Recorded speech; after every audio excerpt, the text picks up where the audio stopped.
This friendship lasted a long time and it changed considerably. But there are certain things which are constant. One is that Romney is 10 years older than Hayley.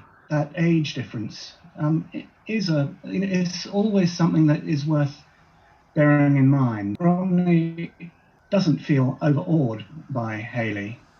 Another thing is they're very different social backgrounds. Romney, sturdy yeoman stock from Cumberland. Well, actually, it was Lancashire in those days. It's wrong to say that he was from a working class family, and there's been a lot of ink spilt about that by his biographers.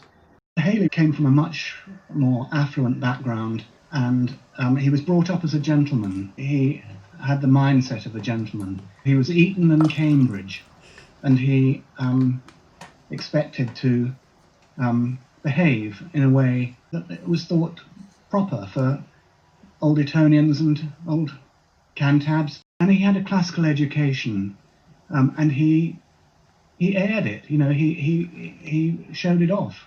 Whereas Romney had a very poor and very limited education, especially in terms of reading. Romney really appreciates much more than Hayley sort of anticipated Hayley's trick of being able to suggest interesting subject matter from obscure literature, because Hayley's so well read, so well educated, and can happily explain to him the inner meanings and give him ideas as to how to make a subject picture meaningful. I should have said that Hayley was not Romney's first literary advisor. Richard Cumberland acted as Romney's literary advisor before he went to Italy in 1773, and there are signs that their friendship cooled during Romney's absence. Again, Romney refused to do the things Cumberland wanted when he was in Italy, and in all of which he was entirely justified.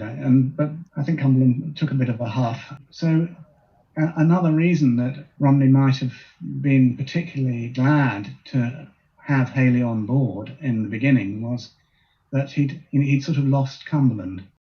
Hayley is unexpectedly self-deprecating about this. He sort of says, at one point I kept a notebook. We put down subjects for Romney to paint from, and I don't have it anymore. I threw it away. I wish I'd kept it. It would be so useful for this biography I'm about to write.